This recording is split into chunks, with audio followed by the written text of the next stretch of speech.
বিসমিল্লাহির রহমানির রহিম। এখন ছাদের উপরে ছাদ কৃষি, কত সুন্দর লাউ, মাশাআল্লাহ। কাঁচামরিচ, বেগুন, শিম, এই যেখানে লাউ, এই যে আরও আছে। মাশাআল্লাহ মাশাআল্লাহ, দেখেন কত লাউ। এগুলা আমার মা ছাদে রোপণ করছে। দেখেন কত সুন্দর এই যে লাউ হয়েছে। এই যে শিমের পাশে, এই যে শিম, লাউ গাছ, দেখেন কত সুন্দর।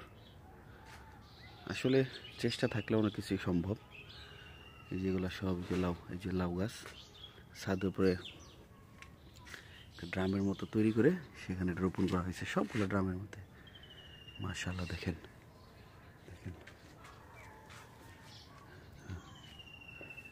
কত সুন্দর লাউ।